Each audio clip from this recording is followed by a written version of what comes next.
What's up, Lions of Liberty fans? You can now support this show on Patreon and get exclusive access to bonus audio and video content, including Conspiracy Corner, Degenerate Gamblers, bonus segments with guests, and so much more. Head on over to patreon.com/Lions of Liberty.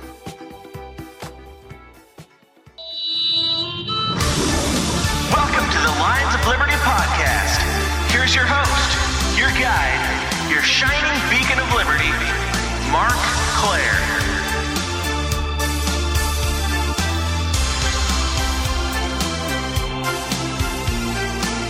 Wow, what's up, kitty cats? And welcome back to another edition of Lions of Liberty, the flagship Lions of Liberty podcast, which I bring to you every single Monday, where I host interviews like you're going to hear many of today, as well as roundtable discussions such as our fabled and much enchanted and much loved libertarians in living rooms drinking liquor. We're going to try to bring you another one of those fairly soon. In the meantime, if you missed it, be sure to listen to our live episode of that from PorcFest, just a couple clicks back in your old podcast feed. But it's not just me here at Lions of Liberty. I also have some wonderful friends and compatriots, such as Brian McWilliams, who hosts your weekly shot of comedy, culture, and liberty every single Wednesday on Electric Liberty Land, as well as my buddy John Odie Odermatt, who breaks down the broken criminal justice system every single Friday on Felony Friday. You don't want to miss a thing. We are the only libertarian variety show out there,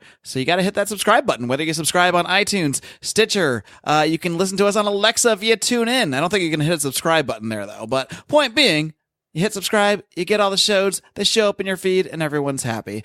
Today, what I'm going to be doing is continuing. I have so much audio from the Libertarian National Convention in New Orleans last week. I'm talking 5-6 hours of audio. I already gave you a big show from the Human Action Bash 2 weeks ago, and last week I gave you a big show with a whole bunch of interesting names, mostly focusing on persuasion and how to discuss the ideas of liberty, and some differing viewpoints on that. Now today, what you're mostly going to hear are interviews I did with candidates on the ground there in New Orleans. I met so many interesting people whose campaigns I wasn't really aware of, so I'm happy to share a little bit of that with you guys, and I'm going to have a little bit of an announcement towards the end of the show about what we're going to be doing to try to help some libertarian candidates going forward. And besides the great libertarian candidates that you're going to hear from in today's show, you're going to be bookended by a couple other interviews I did. The first one is with a couple impressive young gentlemen with an organization called Young Americans for the Convention of States, and I'm mostly impressed with them, not just because of what they're doing in the political realm, but I mean, this organization is led by a young man who started his activism when he was 12 years old, and he's now 15, and I'm very impressed. So I think you will be as well.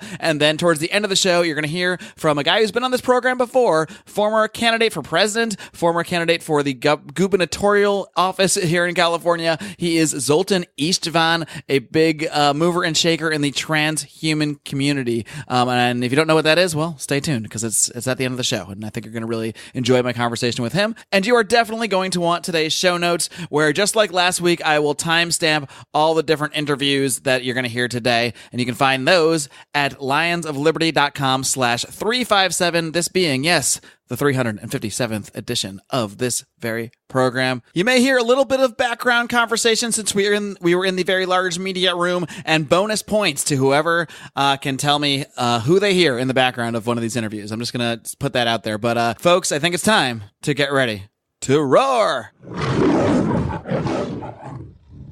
All right, Lions of Liberty fans, we are here live on Facebook. A couple young gentlemen here. The youngest one is right next to me here. This is David Spencer, the national coordinator of the Young Americans for the Convention of States. I got it right, didn't I? Yes. I practiced saying that a few times before. It's a lot of words. And then we've got Bryce Barris, who is the, I should shake your hand as well, David. We did this all off camera, but, we're going to be official here. Bryce Barris, who is the state director for the Young Americans for the Convention of States. I got it all right. See? Yeah, great. This is why we practice before we go live. I want to start with you, David, because you are very impressive. You are 15 years old. Thank you. Yeah. And you started, well, why don't you tell us your little story? How did you get started with this organization? How did this all come about? You started it when you were how old?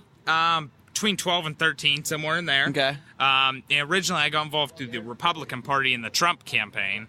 But then one day, I was took up to meet Marc at the Capitol, and he introduced me at Convention of States, and from there, it blossomed into forming the Young Americans for Convention of States and what we have now. Okay. And so why don't you explain exactly what this organization is? What is the purpose of the Young Americans for the Convention of States? Well, the Young Americans for Convention of States is to educate and to teach the kids about what they didn't learn in the schools and to create citizens for self-governance chapters. Create citizens for self-governance chapters where children can learn how to govern themselves and become active in their state legislatures and make a difference truly. And what is the Convention of States itself? What does that term mean?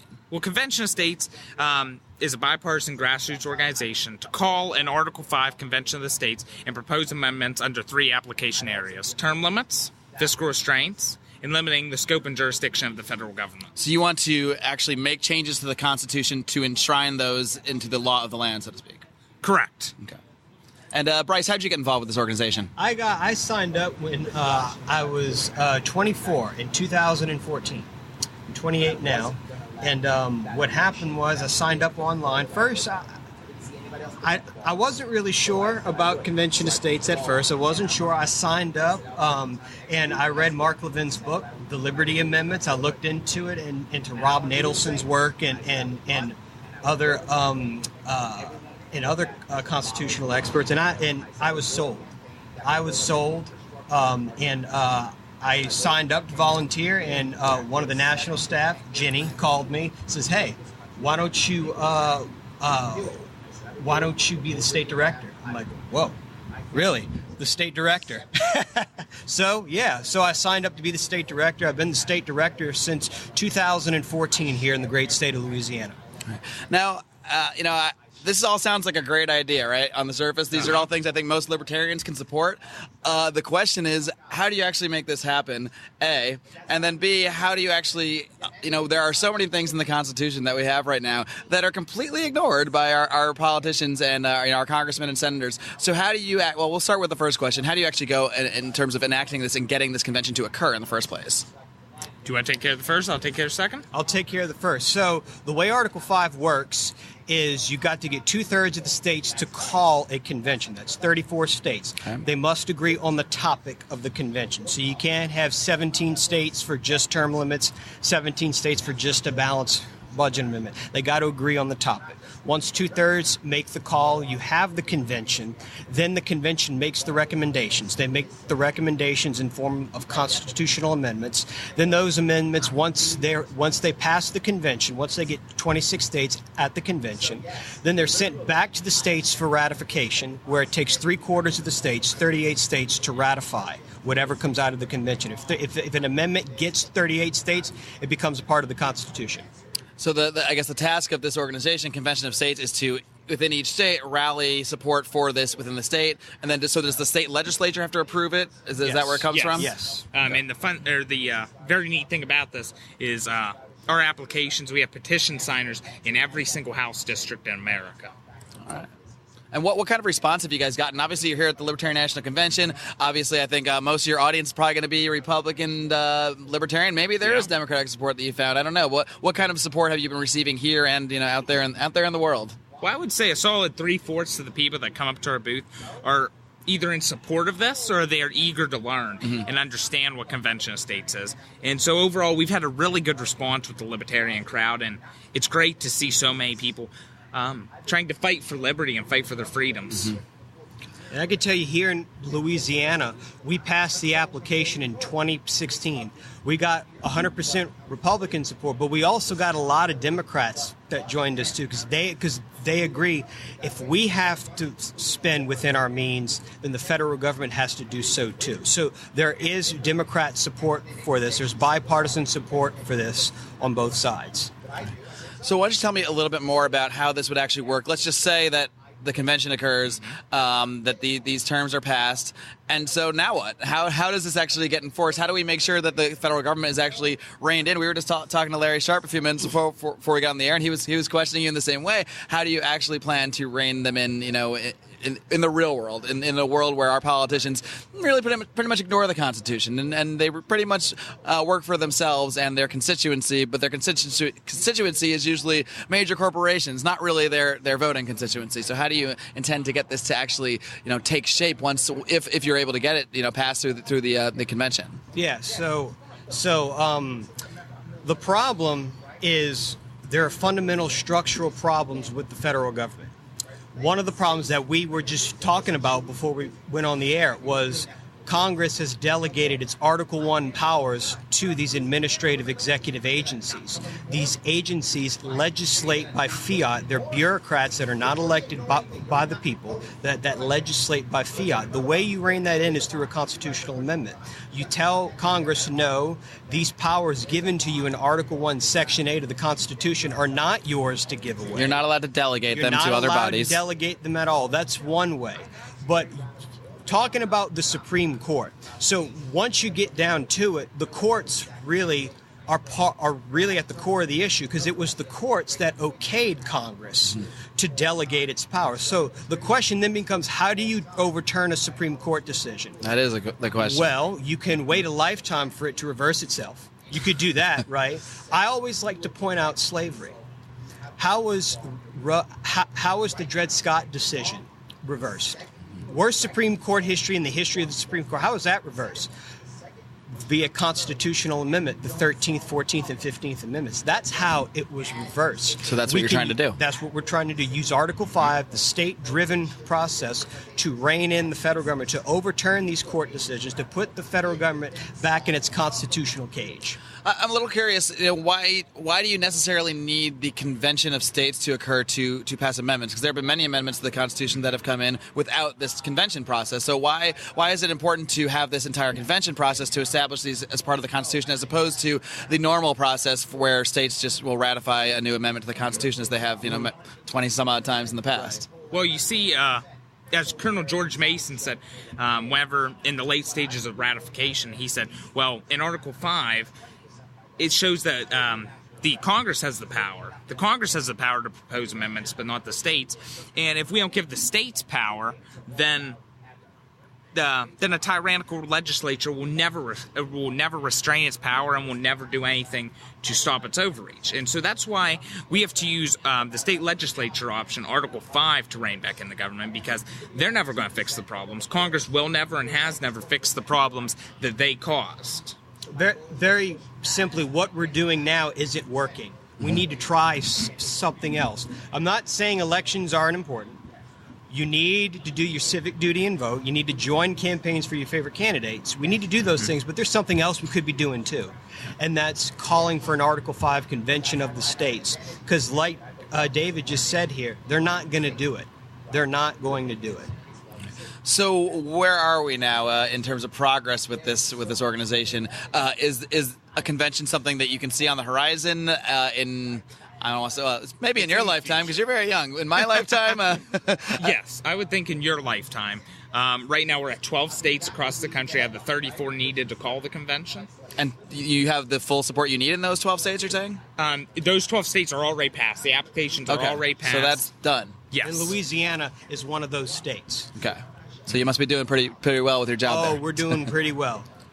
Actually, we just had another piece of legislation passed regarding Article 5 in Louisiana, our Commissioner Selection Act. So some people ask us, who are going to be the people at this convention? Well, the states are going to select the people. Well, how do we know that? Well, Louisiana just passed its own Commissioner Selection Act. The state legislature is going to choose who goes to the convention. We have 5 particular commissioners that are going to go, and we've included state legislator and citizen activists within the delegation. So that's who's going to be at this convention, and they're going to be restrained. The legislature is going to give them instructions. They're commissioners, so they will receive a commission from the legislature, and they're not allowed to go beyond those instructions.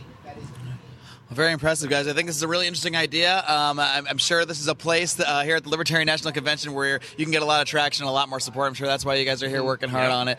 Is there any last words you want to say about this to anybody? And, of course, feel free to plug away on both your organizations' websites, the Facebook pages, the whole deal. Well, I really encourage each and every one of you to like our Facebook page. It's just simply Convention of States. Go to our website, conventionofstates.com, and sign the petition, because this is truly a fight for liberty. It's a fight for our America. This is a cause that it isn't going to take a party, it isn't going to take a candidate. It's going to take each and every one of you out there working to fight for what you believe in. Bryce, any last words? Yeah. This movement is all about liberty and self-government. That's what we're all about, returning power not only back to the states, but to the people and to their local communities. That's what this is. That's essentially what we're trying to do. Well, I think the Libertarian National Convention is a pretty welcoming home for that message. So, gentlemen, David, thank you so much. Bryce, thank you so much. It's been a pleasure. Best of luck. Thank you. Yes, I am here with David Ross, who is running for, you actually told me you're running for two positions. You're running for Congress, and what else are you running for? I'm running for Congress, which I decided to do first. And then one of our state reps, or the state rep in my district, decided to make a statement that I found just, I was unable to let it go. One of your current state reps? Yes, my current state rep. We were talking about medical cannabis. There was a bill in the state house, and he came to the floor of the state Senate to speak out against it, and he said that people who were suffering and people that were in pain should just wait for science. Sounds like something Jeff Sessions would say. Yeah, and I just couldn't let that go. I thought that was wrong. You know, if you're considering suicide, or if you're suffering, or your child has 100 seizures a day, waiting for science is not a good idea. Because if you wait for science, and science has been wrong so many times, there's a list of 30 different drugs that has been approved by the FDA that turned out to be so bad that it was pulled. So science is wrong. And vice versa, there's a lot of drugs out there that could be helping people that are held up by all the bureaucracy. So it goes both ways. And so there's a lot of things that are illegal at one time were medicine. And I think we're just now rediscovering that. But, it was medicine for thousands of years, way back to the Chinese and, over 5,000 years ago. And, today for us to have the audacity to say that this plant that came with the planet is evil and we should eradicate it, I don't see it. All right. So how'd you first get interested in libertarianism, and how'd you get involved with the Libertarian Party? I'm sure you could probably go on for hours like most of us could about it, but try to give us like the elevator pitch version. I'll give you the elevator version. When I was a kid, when I lived out in the country, we had 3 channels. And I discovered several TV shows that changed my perspective. One was Soul Train, and the other was William F. Buckley Jr., and then there was the McLaughlin group. And for some reason, on a hot afternoon when you was tired of playing, I would go in and I would watch William F. Buckley talk about freedom and liberty and the libertarian ideas. And it struck me early that there was an unfair quality to our government. And so, this is for a kid in the 5th grade to start seeing this, and it stuck in my mind, and I haven't been able to disprove it. So. And did Soul Train have any influence on your libertarianism as well? What Soul Train did is it showed me a culture outside the one that I was in. And, it put things in a different perspective for me. There you go. So, and that's just part of being open to new things, being open to new ideas, because most of us are not raised as libertarians. I did actually interview a gubernatorial candidate, Gilletta Jarvis, that actually was raised a libertarian, but it's pretty rare. Yeah. Most people come into it in one way or another. I think you're the first person to ever mention Soul Train, and as a small part of how you became a libertarian. Well, it when you start opening your horizons and you start seeing people in a different light, that if you're living in an area like I was in a rural place where there were virtually no other races other than white, it gives you an insight that there's a difference here. There's a difference, but it's not necessarily a bad thing. It's a good thing. Right. So there's a difference in culture, and it might not have been your culture, but you watched it and you became fascinated by that, and maybe that made you say, well, I can relate to all sorts of people, even if on the surface it might not be who I think I would normally relate to. Right. And for me, it's always been a matter of trying to live the life that people tell you that your principles tell you ought to live. If you're a Christian and you grow up and you believe in Jesus, and Jesus says everyone's equal, and you see all these examples of Jesus treating people that everyone else considered to be bad in respect, and that's what it comes down to. I may disagree with a person, but I need to respect them. And that's what it all comes down to. No matter what your beliefs are, you need to respect people who disagree with you, or you'll never grow as a person. Right. You already mentioned your motivation for running for state rep. So why did you get involved in this congressional race? It's corruption. you look at all the laws that are passed that are intended to help people, and they don't. And it's all because of money. It all comes down to the dollars and cents. And all of these politicians go to Washington, men of ordinary means and women of ordinary means, and they come home filthy rich. And you look at our debt level, it is a moral outrage that we would leave the next generation with $21 trillion worth of debt. Your generation. And this is something that a lot of people in my generation who gained power have done to your generation and are going to do it to the next generation. Right. They've gone after their children. Now they're going after your grandchildren. And if it goes on unabated, eventually our enemies will quit buying our paper, and all of a sudden you're dealing with hyperinflation. And what has the response to your campaign been out there when you're talking to sort of non-libertarians, whether it's Democrats or Republicans or maybe just independents or people that don't really hold a political philosophy? Well, what is the response to the type of things that you're saying, the type of things you've been saying here? Well, the Republicans and Democrats, neither one can deny what they're doing to this country.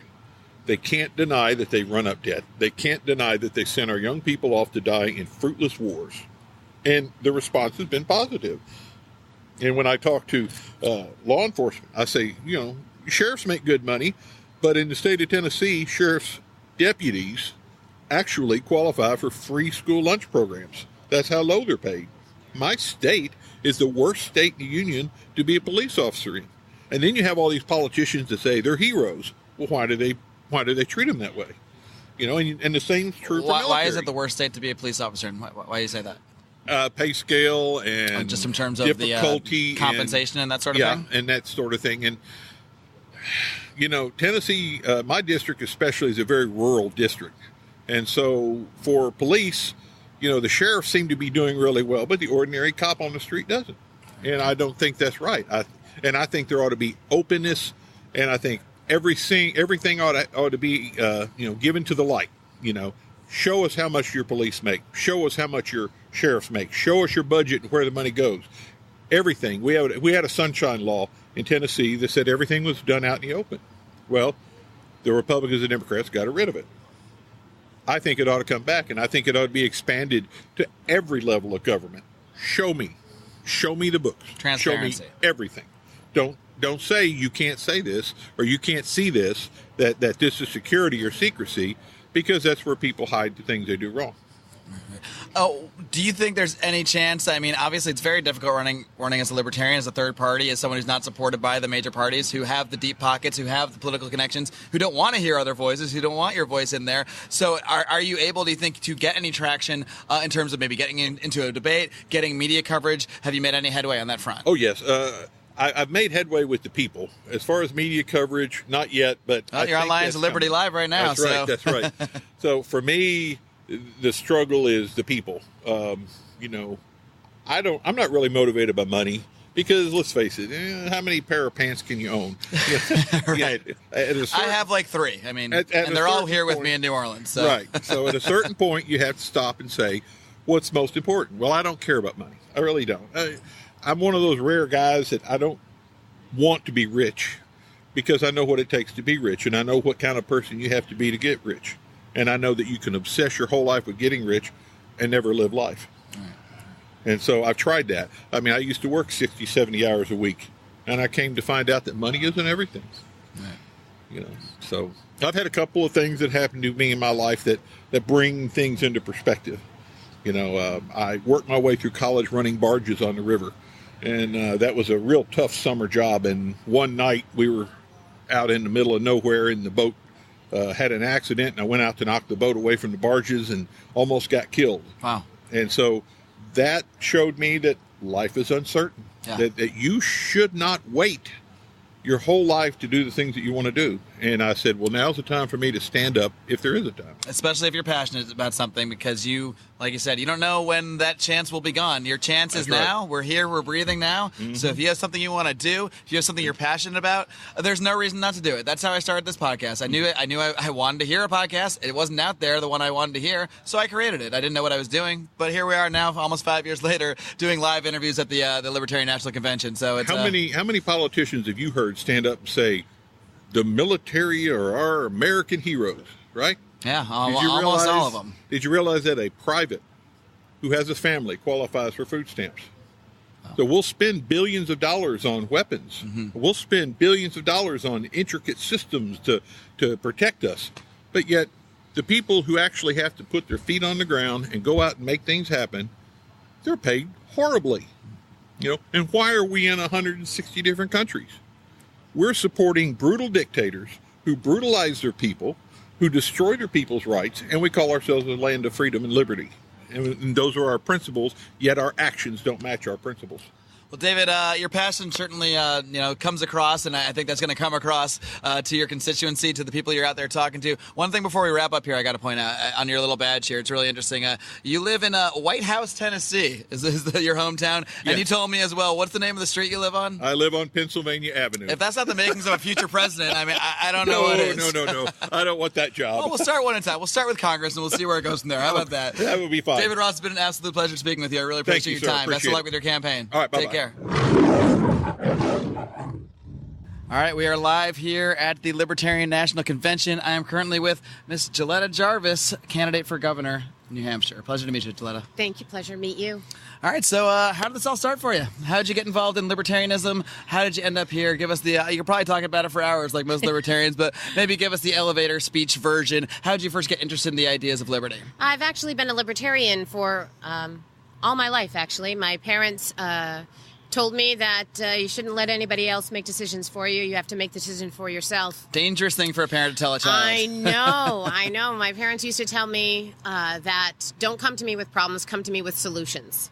Don't just complain about things. I know that that's not always the libertarian way, but we the whole goal was to always find a way to fix the problems. And I had the pleasure of my aunt marrying the brother of a wonderful woman named Carla Howell, who was a libertarian who ran for office in Massachusetts. And so back in high school, I would sit around the table and listen to her talk about what the Libertarian Party did, what they were for.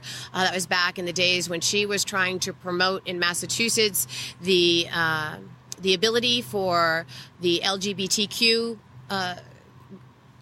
organization to be allowed to get married, and no one else was platforming on that until after she did, of course, and then the Democrats took it and ran with it, and hey, it got passed, so that was a success.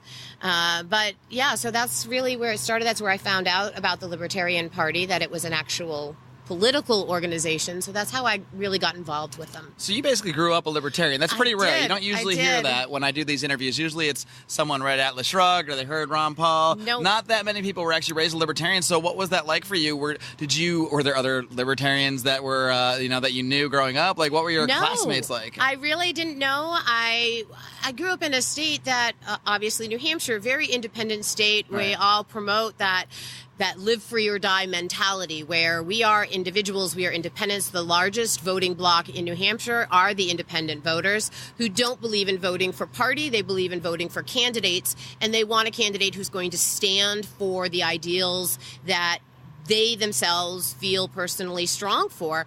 And so it really wasn't a party thing for me growing up. It was this is the way things are supposed to be. The Constitution says that we have the right to be free. We have the right to be represented fairly. We have the right to any representation on taxation. We have the right to have our ideals heard and known. And in a state like New Hampshire, where we have 400 members of the state Congress, we have a very high rate of, or low rate, I guess you could say, of representative to actual voter. Right. And that allows a group like the Free State Project to come in and actually influence elections, actually get people in the state house with such a small voter base that they have to influence. They do, actually, but most of the Free State Project people who have come over have actually come and joined the Republican Party or the Democrat Party. Actually, most of them are Republicans. We do have members of the Free State Project who are in the Libertarian Party of New Hampshire. The 3 people that we had in the state house as libertarians, not a single one of them are actual Free Staters. They were all born in New Hampshire, which shows that New Hampshire is already a very free state. So obviously you chose the path of joining the Libertarian Party and running through there. Why did you see that as the better path for you as opposed to perhaps the easier path if you had tried to run as a Republican or as a Democrat? Well, why did you decide to take the Libertarian Party as your political pathway here? It absolutely would have been easier to run as a Republican or Democrat. Ballot access would have been simpler. Right. All of it would have been simpler. And I've had members of both parties say, hey, you're an incredibly electable candidate. We love what you stand for. Would you consider switching teams and coming to us? Don't talk about that war stuff so much. And I say, you know what? I'm sorry, but the reason I joined the Libertarian Party is they are the party of principle, and I am a principled person, and I don't believe in faking who I am to anyone. I want people to know what I stand for, who I stand for, and why I stand for it. So I choose to run as who I am, which is a libertarian, promote those ideals, that ideal of freedom and liberty for every individual, that we represent the minority of one, which is the smallest minority you can get to. And I believe that that's an important thing. I don't want to fake who I am. And why did you decide to specifically run for governor? Because the governor's office, I believe, needs to be someone who is principled, somebody who can actually jump up there and say, no, we're not going to pass that bill, or yes, we are going to pass this bill, or who can stand and say to Congress or to the Senate at the state level, yes, I see that bill's coming, but I really want you to take a second look at it. I see the governor's office as that last defense of the people in the fight for their independence and freedom. Because you do have that veto power if you became governor. That veto power, yes. So how do you see this unfolding? Obviously, it's usually a Democrat or Republican that ends up winning that office. So do you think you actually have a chance to make some headway and actually maybe get into debates, actually be taken seriously by the voting public as an actual candidate they can actually vote for and think that they might actually win? I think the people are ready to see somebody from outside. The people are tired of seeing this duopoly control of, it's a politician versus a politician. Over 80% of the people in the whole country don't trust politicians. They are completely distrustful. Over 55% of people polled said that anybody other than a politician could do a better job in that position than an actual politician. People do not trust politicians. So having somebody who is outside of the political sphere, I am not a politician. I never will be a politician. I want to be elected governor, but I refuse to be a politician in the process. I am one of the people. I will continue to be one of the people, and I think that that's an important part of being in the governor's office. Is this the first time you've run for office then? This is not the first time I've run. I ran as an independent before. Didn't make it on the ballot because of the ballot access rules. I had people, unfortunately, sign their names in green ink. Those got thrown away.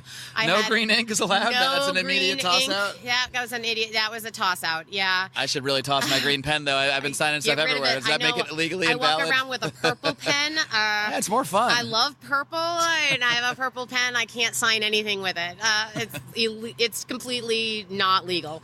I also had an entire street of people who had lived on that street for decades. Multiple people in the house all signed my petition, but from the time that they had registered to the time that they signed the ballot access nomination, the addresses had changed one number. So if you signed up at 25 Morgan Street, your address was now 26 Morgan Street, and so the entire street was thrown away. That's over 300 people's signatures that were thrown away, and that brought me down, along with the green ink things, brought me down to under the 3,000 signatures that I needed to have, so I didn't make it on the ballot. Is ballot access a little bit easier with the Libertarian Party just because you have a little bit of structure and there's people that are able to rally you and help you get those signatures as opposed to when you're an independent? Well, no. The access is exactly the same for anyone who I know the rules outside. Are the same, but I mean, just in terms of getting people to help you collect signatures and that sort of thing. Well, what happened was the Libertarian Party,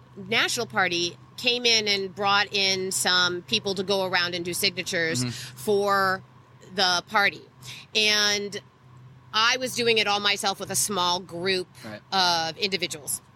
And because I didn't make it on the ballot, I took all of my supporters and I said, please vote for the person who's running as a libertarian so that we can have ballot access. Right. And then that way I'll run next year. I promise. If you vote for him, I will run next year as a libertarian because that's who I am. And I will be on the ballot that way. And so almost all of them voted for him, though I did still have some write-ins just because they really wanted to see me on there. I told them, please don't do this, but they did it anyways. I appreciate you all so much.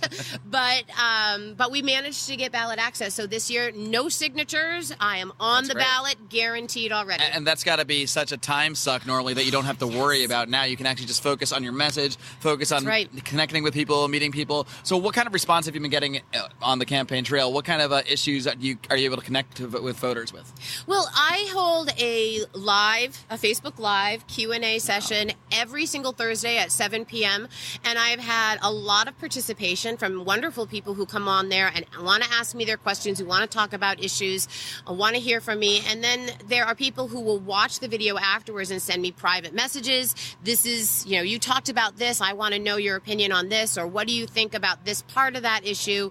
And I have a lot of word of mouth where people really feel strongly about my campaign, and then they want to pass it on. So then they want me to come and visit them at Meet the Candidate events held in their homes, and I will come out and they'll have like 10, 15, 20 people show up at their house so that I can talk to them individually and talk to them, and they can see the body language. That's easier from knocking on every single door. It is a little easier than knocking on every door, especially when those voter lists cost over $8,000, and as a true grassroots campaign where every single donation goes towards supporting this campaign, all of my staff members are all volunteer. Not a single one of them takes money from my campaign. Is it the state that charges you for that list? Yes, the state charges for that list. Because that just seems like just another barrier that's put there to suppress third parties, suppress independent candidates. Obviously, the Democrats and Republicans can cough that up, no problem. Somebody like you, that's a major chunk of money. It is a major chunk of money. So we do not purchase it. We have to depend on just going to the doors and hoping that people on the other side of that door are receptive. Though I can tell you that I go out and I door knock myself. I go out and I canvass, and I have told people, hi, my name is Gilletta Jarvis. I'm running for governor. And they're, wait. You're running for governor? You're not here representing somebody? Why are you at my house? What's happening? I say, no, I'm running for governor, and I believe it's important for you to actually meet me yourself. And I've had people say, well, gosh, if you're brave enough to come to my door, I'm brave enough to vote for you. Nice. So I don't know what party they're from, but hey, I don't care what party you're from. So, Gilletta, for you, what are the issues that motivate you the most? Obviously, it's a lot of work campaigning. Yes, it is. It's a lot of work, as we said, getting voter lists, trying to campaign, knocking door to door like you've been doing. What motivates you to do this? Are there specific issues that really, fire you up, that really get you emotional, that say, I have to continue doing this, even though I'm tired today, even though I might be hungry, I have to get to 20 more houses tonight? What keeps you doing that? Well, I think that our government needs to be more transparent. We have a big issue with hiding things under the cracks and calling them something different so we don't have to report them. For example, we talk about the fact that we had a budget surplus, but we don't talk about the fact that in reality, we have a $5.1 billion deficit in regards to the state retirement program. But because it's listed under something else, we don't have to report it as part of our budget. And we keep saying that we have a grip on that. We're already working on it. But when we started this program to work on it, we were at $2.5 billion in deficit, and now we're at 5.1. So to me, the math doesn't add up on fixing the problem. I also believe that our education funding is sorely lacking. We have a huge problem with some towns needing $40,000 per student to put them through a public education. Sure, that's more than a lot of Ivy League universities cost. Exactly. I didn't pay that much to go to college, and I went to an Ivy League level college, private. And so when you look at these statistics and you go to the U.S. News list that has all of the schools in every state that are rated, and all the way down to honorable mention, the school that is in Wolfboro that needs $40,000 per student isn't even listed with an honorable mention. they're not even on there. And the school that is listed as the top in New Hampshire is a high school at Nashua that charges $12,000 per student. So to me, when people say, oh, well, every time you cut education, you're killing our children's educational options, where you're killing their future. Well, obviously, it's not the money that is what's targeting their ability to move forward. Perhaps you're actually expanding their options. It may be if we actually add school choice, and include in school choice homeschooling and charter schools and public education and all the different options there are for education. Because public schools are not the only option. I mean, I just imagine, what if a parent had that 40, not that I would advocate redistributing 40 grand to people, but just to think of what that money could do for a homeschooled child. How much, exactly. You wouldn't need $40,000, of course, but they wouldn't need $40,000, but we allocate $3,000 a year is what we think a homeschool student needs at the state level. That's what they consider to be your taxable write-off for a homeschool student. Right. But $40,000 a year for a kid in a high school. Well, I'm looking. I mean, when I went to school, there's a list in the front of your textbook that shows how many people have used that textbook before you. Mm-hmm. So there are at least 20 people before me, and that's one student a year. So my textbook had to be 20 years old, right? And yet, in today's society, online education, I mean, that's where these kids are going to go on to doing most of their work online. That's just where we're moving as a society. And a lot of their textbooks will be online. So how is it that it's costing more to go to school now than it was then, when a lot of our options are online? Right. It's not even looked at as a choice in New Hampshire. Online education, like there's that K through 12 schooling that's offered online in many states for free. It's not an option in New Hampshire. Another thing that I would like to see addressed as governor is the opioid crisis in New Hampshire. And I think that one great way to fix that is to legalize cannabis. It has been proven in study after study that cannabis use actually decreases addiction rates in all of the other addictive drugs, because the rate of addiction for cannabis is so much lower, and no one has ever died of a cannabis overdose ever. And there's a lot of the same pain relief effects that people would normally, start out with an opioid that they're prescribed, and they can get that effect from marijuana in a much safer way, in a way they're not going to get addicted in the way they would to an opioid, which often leads to them actually, going from the prescription drug straight to heroin once they get off the prescription, once they can no longer get it. Because they need that fix again. I mean, I look at a personal experience where I went to my doctor and I said, all right, so here's the issue. And they said, well, we want to prescribe you a medication. I said, that's great. I will take a prescription medication, but I don't want it to be a narcotic or an opioid. I don't want it to be addictive in any way. And they said, absolutely. Okay, here's your medication. And then they came back and said, well, you need to take a drug test in order to take this. Why do I need to take a drug test? And they said, well, because this is actually considered an opioid. And I went, I just said that I don't want to be taking an opioid. Right. And he said, oh, yeah, that's right. You did say that. But see, this is just the drug that we always prescribe. Well, you're not listening to your patient. This is the extent of the logic. We always do it, so now we do it. This is what we do, so this is just what you're going to have to deal with. And another way to help reduce the opioid addiction rate is to fix the regulations that are keeping a lot of our mental health facilities and addiction treatment centers closing and or not expanding. And we do not have adequate access to mental health care and to treatment facilities in a lot of areas in the state. People have to travel over an hour to get treatment, to get to a treatment facility. And then when they close, then what do? So we have a lot of problems with that issue, and a lot of it is due to regulations that need to be fixed. And I think that we also need to fix our fair elections. Our Constitution states that you need to be of this age to be qualified to run for office. You need to have lived in the area for this long. You need to not be a felon. And then we make laws on top of that say, and you also need to get 3,000 signatures. It's a lot of requirements. Yeah, why are we just not following the Constitution and saying, this is what the Constitution says is the qualifications for this office? That's what you need, and as long as you can prove that you are those things, here's my license, here's my ID, here's whatever you need to prove that I am I've lived here for 7 years, or that I am not a felon, or I am really this age. That should be my qualification. Right. And I think that those are things that I'd like to see supported from a standpoint of supporting all of the people in New Hampshire to have access to fair and equal rules and laws and guidelines in the state. Well, Joletta, it seems you've got a really interesting campaign that a lot of libertarians, a lot of our audience should really be able to get behind. So why don't you just give us the plugs? How can people find out more about your campaign? How can they maybe contribute some money? I don't know, maybe. You can contribute at Joletta Jarvis 4NH. That's JILLETTA Jarvis, JARVIS, the number 4. nh.com. We have a support tab on there where you can donate or you can volunteer. We accept in donations check, cash, money orders, cryptocurrency. We take Bitcoin and we take credit card, obviously, through PayPal. And then, of course, you can also find me on Facebook at facebook.com/JarvisForGov, the number 4. And come and visit me on Thursdays. It's from 7 to 8 p.m. Ask any questions you want.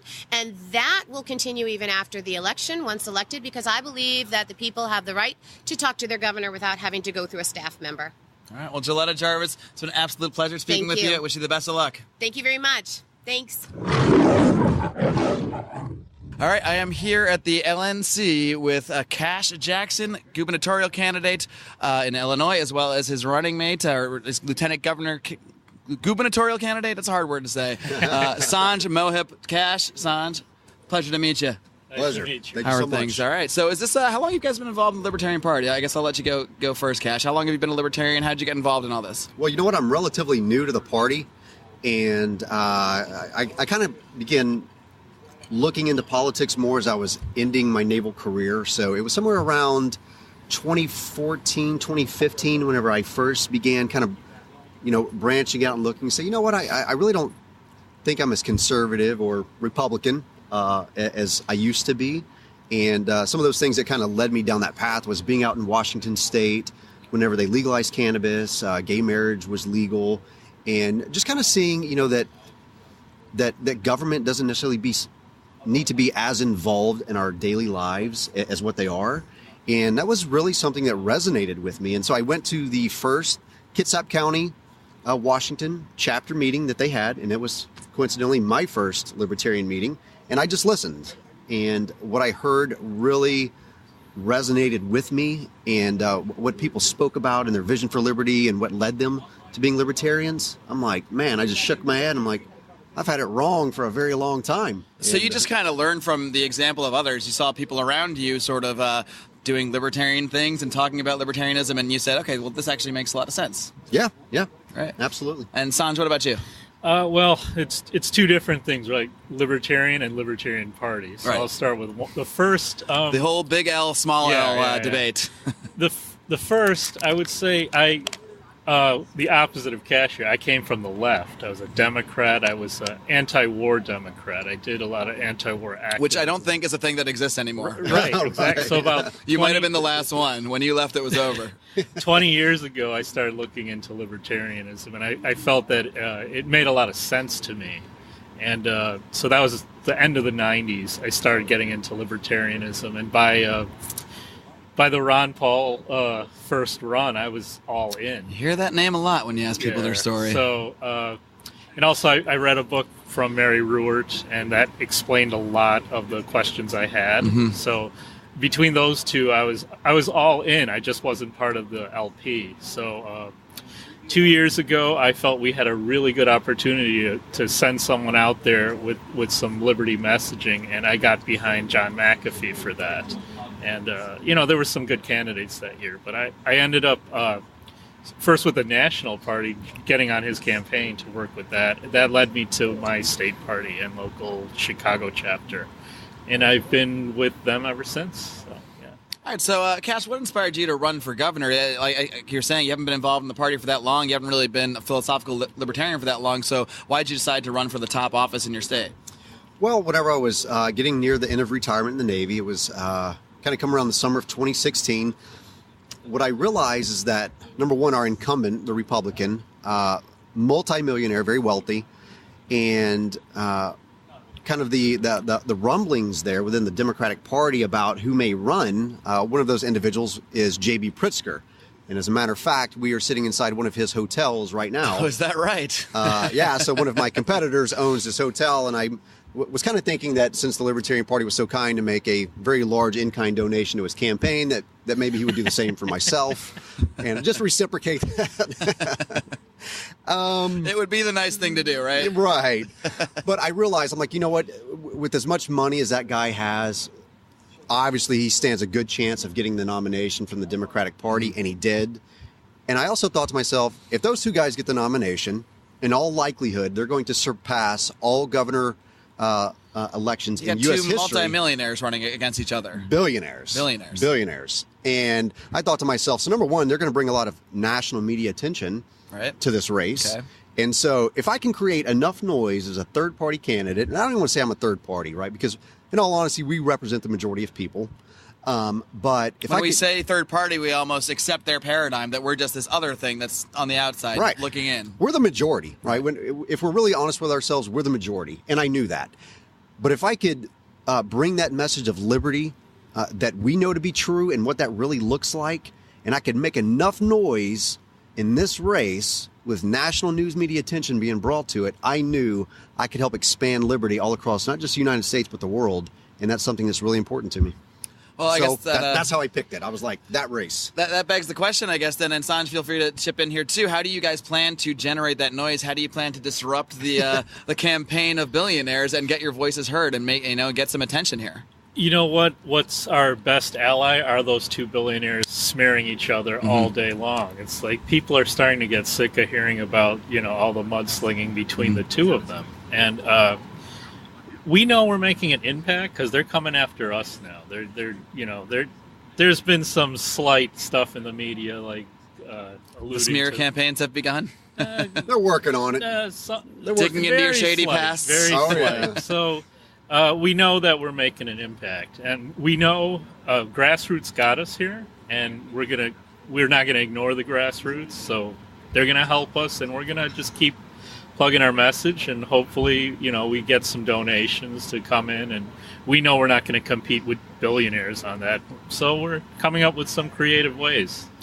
What are your biggest issues out on the campaign trail that you're able to connect with sort of the normal voter, if you will, like the people that would normally just only consider looking at a Democrat or Republican candidate? How are you able to interest them in your campaign? What sort of issues do you find resonate with people out there?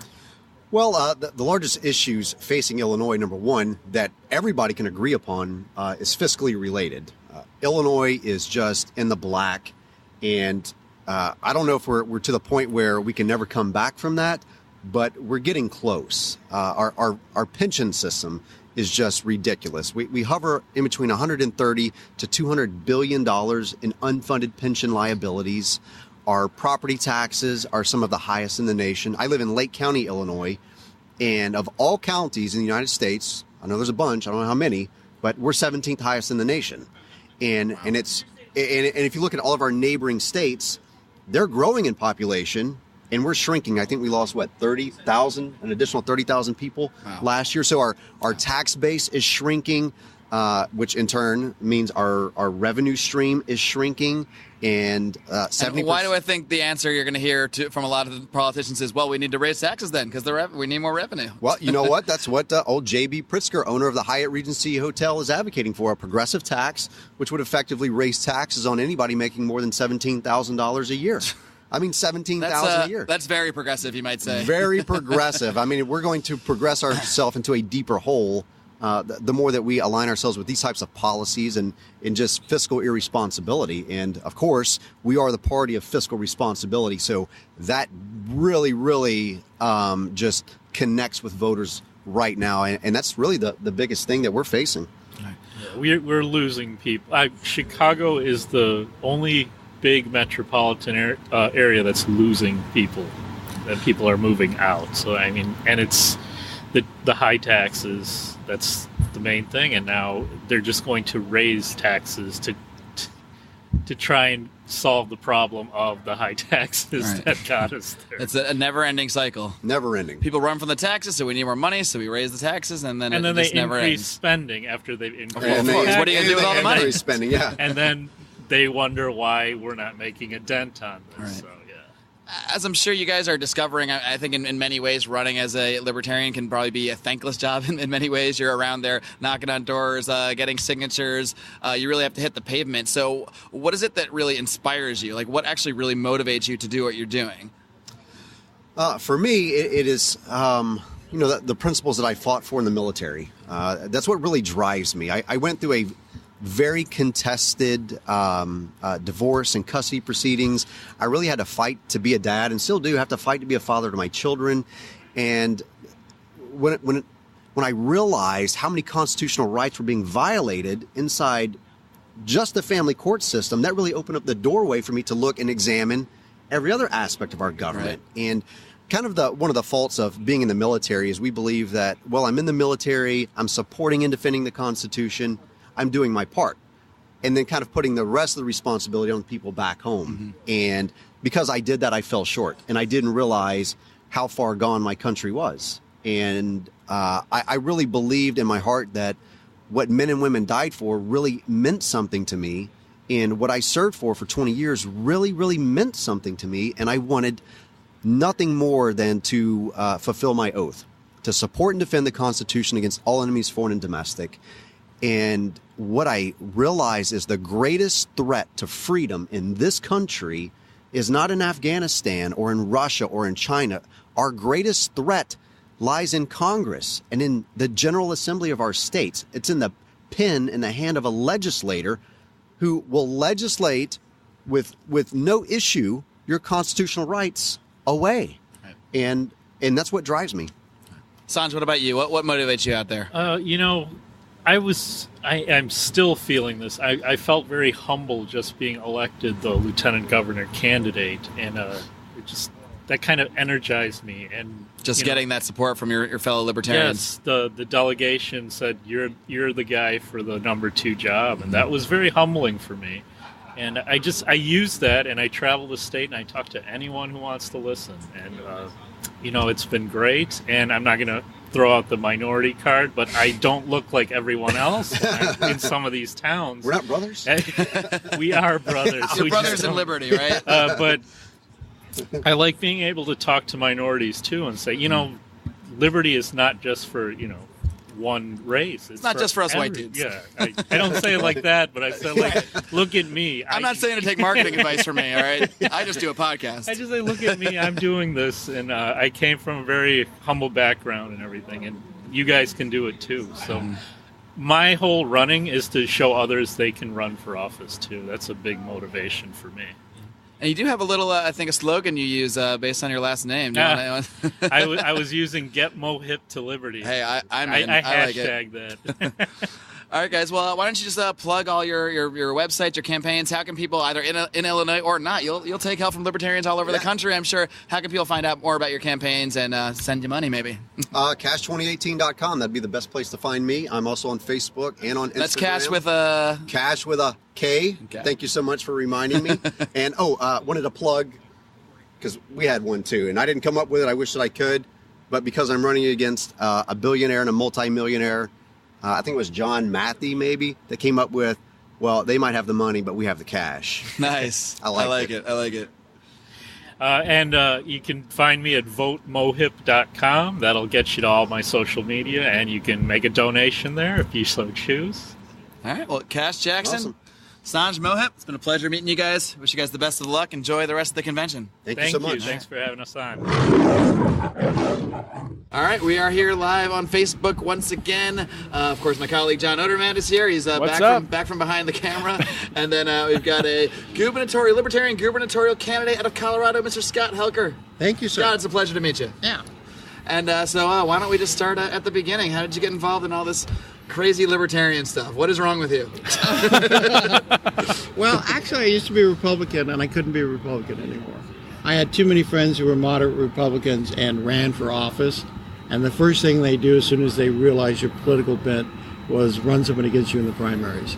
which just eats. When they realize you have principles of some kind, you mean? Mm-hmm. So that was the big problem. So I left, and I found. So what were you doing in there? Talking about crazy things like individual liberty and small government and stuff like that, weird stuff like that. Yeah, well, the moderate Republicans are really libertarians.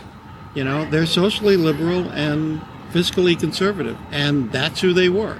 And they were perfectly happy to let things be whatever they were, so long as they had some liberty and stuff. But the conservative element of the party wouldn't do that. So I left. So what was there a specific breaking point for you where you said, okay, I cannot be involved in the Republican Party anymore. I have to go to the Libertarian Party, which actually reflects my principles. Yeah. It was more cumulative. And then, of course, like everybody else, this weird little old guy came on TV called Ron Paul. I've heard of him. Weird little old guy. A couple people have mentioned him. And you know, you're looking at this guy and going, this is the most non-charismatic man I've ever listened to. You know, and I really like Ron, we apologize, Ron. We know you're watching. But no, he was so right. And what was it most about Ron Paul? Like, was there a specific something he mentioned specifically, or was it just more his I'll say it, no fucks given attitude? Was it the famous Rudy Giuliani moment? That's No. For me, that's what it was. He did an interview during one of the Republican conventions, and he was with students outside the convention. Mm-hmm. And he had them in the palm of his hand. But it was just this, we need liberty. And that was the whole message.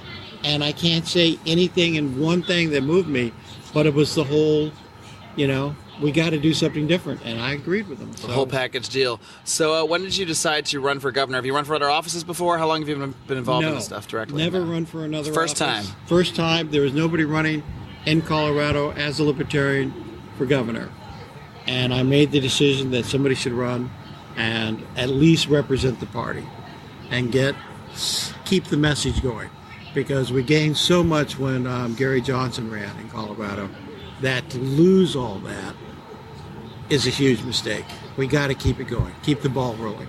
All right. So this is great talking about your journey to liberty and running for governor, but I think the people at home want to know about the beavers. Oh yeah, that's right. I was supposed to ask about the beavers. Let's get right to the serious stuff. Let's talk about beavers. What's the deal with these beavers? I did a convention of water experts in Denver. It sounds really exciting. Oh, it was. Sounds like almost as fun as what's going on in the convention hall to our right 300 here. guys who are all engineers, all PhDs who know the subject better than me. Mm-hmm. And I know a little bit. And so I got up and said, I love beavers. And honest to God, you can see the twittering going. It's like, who is this crazy guy? And I know that because my wife was watching the Twitter feed. And so I did a 4-minute speech. I had to wait for my next stop. I did another 4-minute speech. Halfway through the 4-minute speech, I'm told by my wife, suddenly somebody pointed in, you know something? He makes a little sense. And that started everything for me. Because the simple fact is, reintroducing beavers is a very cheap way to raise the water levels and the whole volume of the Colorado River Basin, which affects everybody in the western part. Sounds like one of the most libertarian solutions. Doesn't it? I mean, let the beavers do the work. We don't need the government. We have beavers. You don't have to pay them. Beavers work for free. It's amazing. But we can raise the overall water volume in the watershed by 1/3 to 2/3. Wow. And that's not me. Those are the experts. Beavers are kind of like libertarians. They work for free. They're constantly building something. I don't know what else. That's all I got. And the good thing about that is I got support from the one of the environmental parties. They sent me stuff. The Green Party or? No, the Sierra Club. Okay. They sent me all the stuff saying how great I was, and I said, well, support the idea of beavers. And they somehow interpreted that as, nominate me for your candidate, endorse me. And I knew they weren't going to do that. Right. But suddenly they got real cold as soon as I talked to them about that. But I think they still support the idea of beavers. They support the beavers. They're not sure about all the other wacky libertarian stuff you're out there talking about. But the beavers, we're on board. We're on board. When you're out there on the campaign trail, other than the beaver thing, what sort of issues are you most passionate about talking about, and what really fires you up and keeps you motivated to be out there? I know it's a grind to be campaigning, especially in a third party where you don't have those deep pockets, you don't have all the media attention just handed to you like the Democrats and Republicans do. So what keeps you going? Multiple things. Because I'm an attorney, I studied governments. And one of the things that amazes me is that in the United States, the most progressive cities are what they call strong mayor governments, which means that they're just an oligarchy. And Denver, Colorado, 14 people decide what 3 million people do. And they are also, at that point in time, if you're a person of color, you get to go to jail, they'll shoot you, and you get a crap education system. Does not sound like a good deal. No, and if you walk over just where Jefferson County is, they don't kill you, they don't send you to jail, and they don't give you a crap educational system. So we got to do something to break up the oligarchy. I suggest that we reinstitute a republic, some checks and balances. The basic check and balance I want is to make the police chief an elected position. And if we do that in the strong mayor system, it'll go huge. Now they're just an appointed position now? And that's something that the governor can change? You change the law, and then you say they have to do it. Yeah.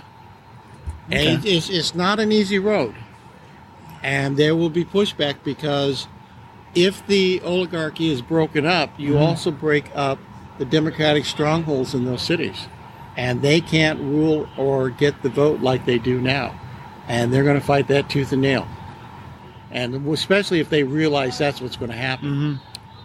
So how have you been finding being able to try to make headway in this race when you have the Democrats and Republicans who obviously have a stranglehold over the political system, a stranglehold over the media? How are you able to get your voice in there and get your ideas out there and get your voice heard?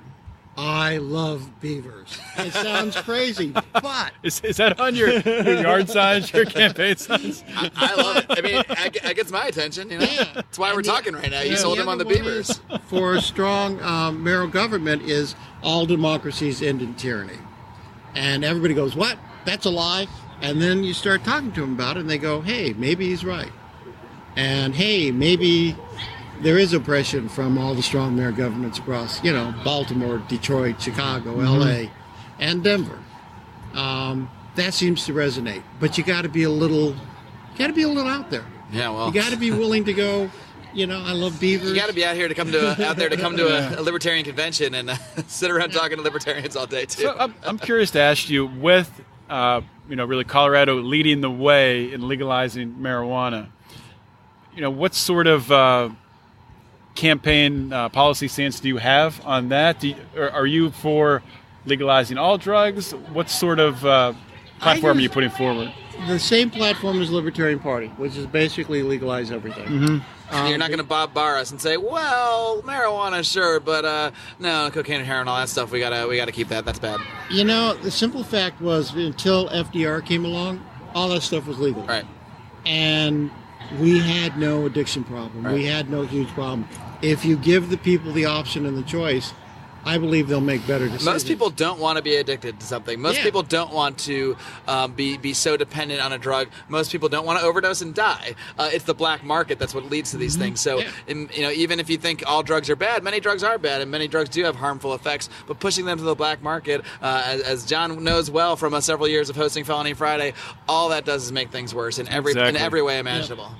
No, that's the point. And it doesn't make anything better, so why do it?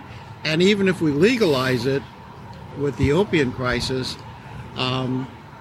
instead of regulating and say the MDs can't, be your drug pusher, we let them push it out there. And then we're shocked because people are, and I'm an old guy, so I went through this in the 70s. In the 70s, they decided speed should be legal. And all the MDs could prescribe it, mainly for truckers and other people because it was a magic drug that would keep you awake. Yeah, they forgot how addictive it was. Mm-hmm. So, you get your choices, but stop the pushing. The MDs don't push it. The black market doesn't push it. That's the better choice. Give people the choice. They may make the wrong choice, but it's their choice. Right on. Scott, I'm curious. I have a feeling what the answer might be. If you are elected governor somehow, if the nearly impossible happens, it's definitely not impossible. Day one, what's the first thing that you have within the confines of the current powers that the governor would have? What's the first thing you would do, and is it beaver related? It's not beaver related to begin with. That's maybe day two. We'll do beavers. The first day is basically putting a team together to run the government, because you got to have the team there.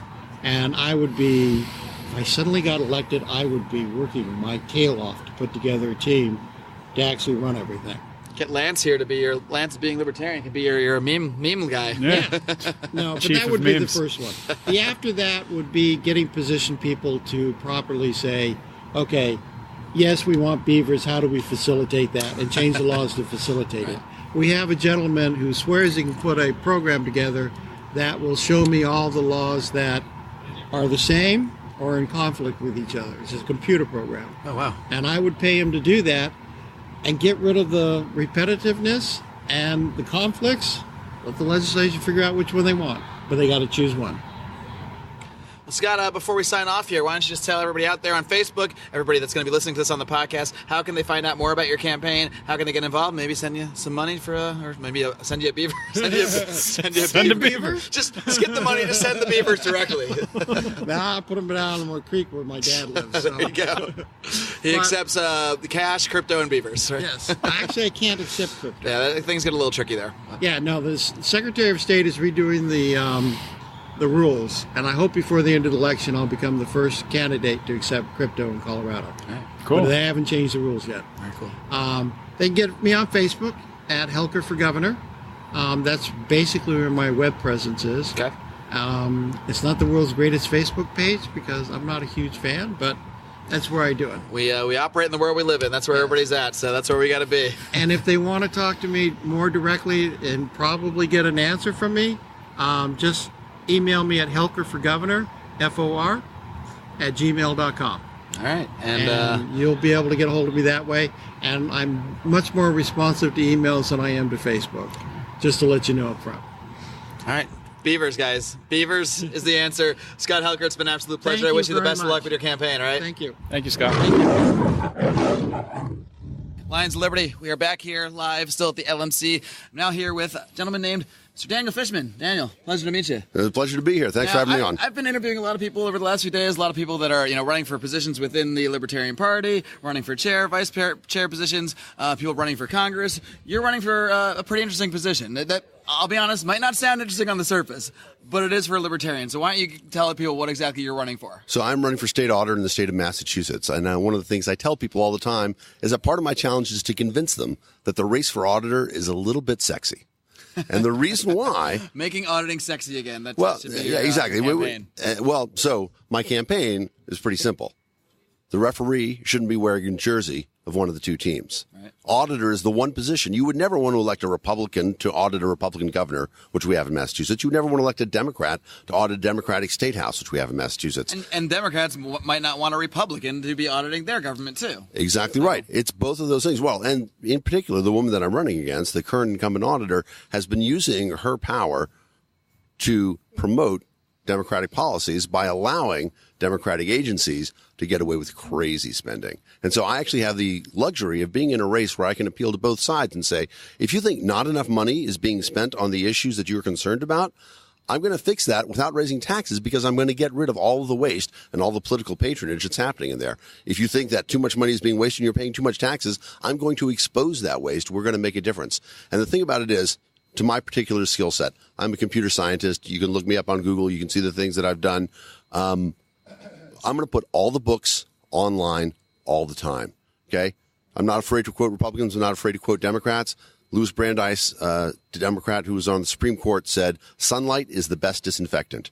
By putting all the books online all the time, by exposing what's happening, I think I'm going to do more than I've done in my past 3 races where I tried to bring libertarian values and tell people we can limit the size of government.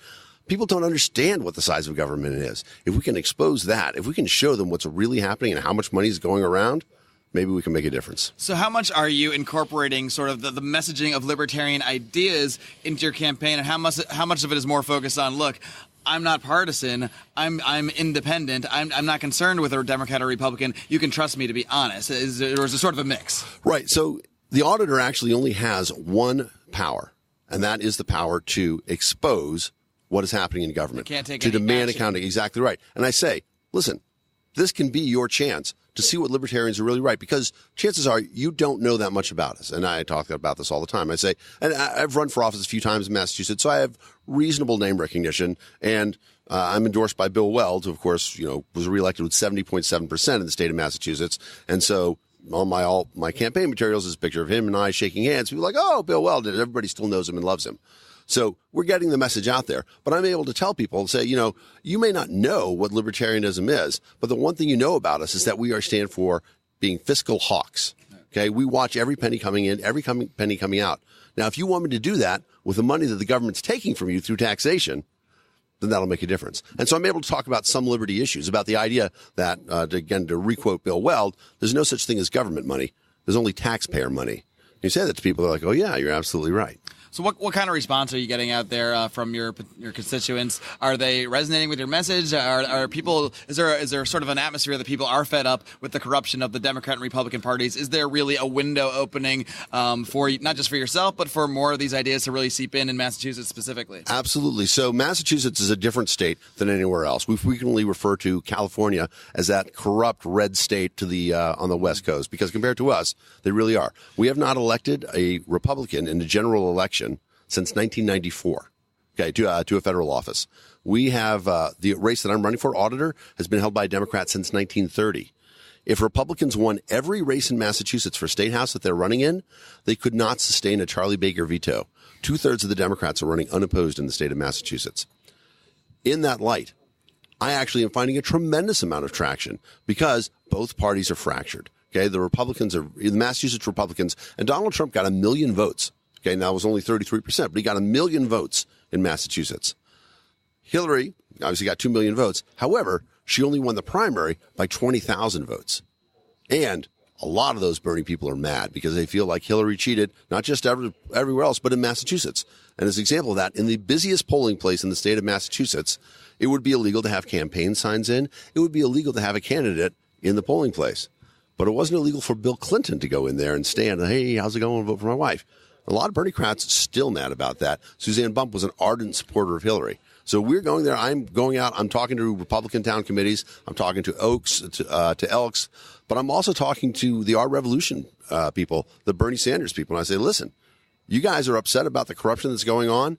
This is something that everybody ought to be able to agree on. If we want to get together, if we want to end tribalism, we end it by finding the one thing that is our common ground. Common ground ought to be the money that you and I make belongs to us first. Yeah, what's kind of great about your campaign here is you can discuss libertarian ideas with people while you're out there, but you can also say, look, these aren't coming into play if you elect me. Right. I'm here to be honest and to expose the corruption of these two parties, and that's my take on it. And maybe later, if you see I did a good job with it, if you see I did expose a lot of this corruption, maybe you will listen to some of my ideas now. I think that's an approach that libertarians need to take more and more often, is first making friends over some kind of common ground, whatever that may be.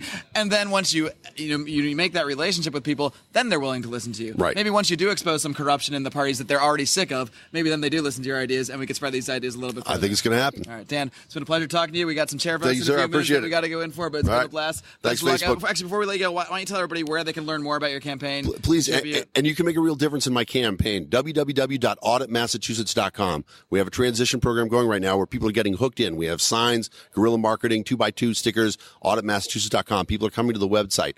We need volunteers who can do stuff for us. If you can write a paragraph, you can write a letter to the editor, something like that, we need you to sign up. auditmassachusetts.com. Thanks. Right. Daniel Fishman, pleasure. Thanks, Take brother. Care.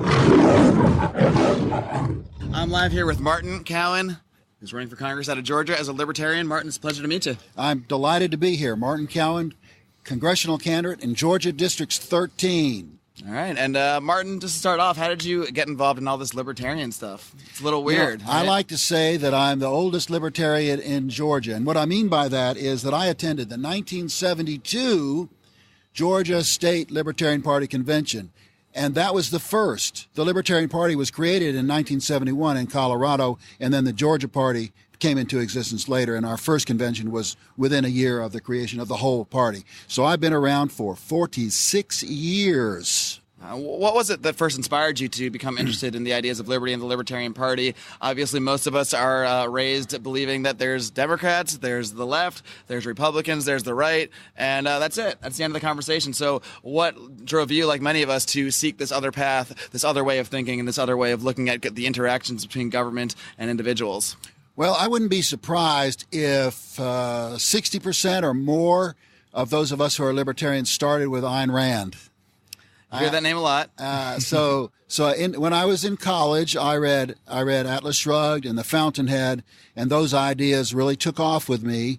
And so that was my first introduction to the libertarian ideas. And of course, there's some separation these days between the so-called objectivists and the libertarians. But I regard myself as what I say is a pure libertarian. But no matter what libertarian you talk to, he'd say is a pure libertarian. But I come from the objectivist tradition. Okay.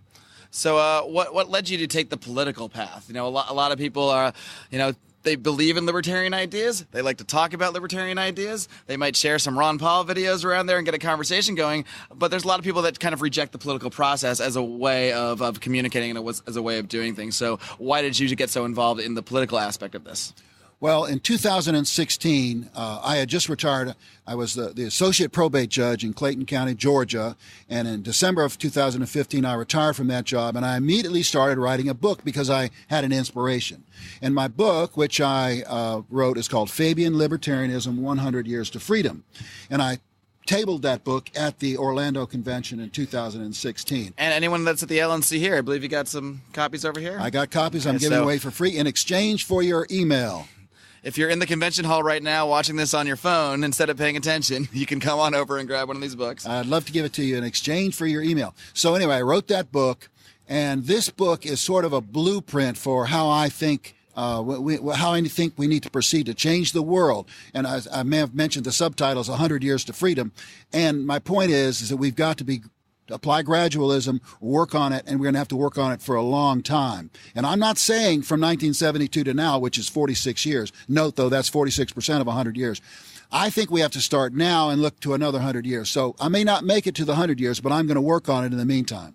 There is sort of a big debate. We saw in the chair debate last night and the vice chair debate. There seems to be a little bit of a conflict of ideas between having a radical message and trying to put that out there, saying things like legalize cocaine, legalize automatic weapons and stuff like that, versus sort of the more pragmatic approach and sort of guiding people and easing people into the ideas. Obviously, you have this idea of this 100-year plan. So, do you favor that more gradual approach, or do you favor a radical message that still accepts that it's going to take time to actually implement this? Gradualism is my theme, and we have a lot of people in the convention today that have a ticket on them that says taxation is theft. And I'd be happy to. I love talking with libertarians about that and the meaning of that, but that's not what you need to say to a.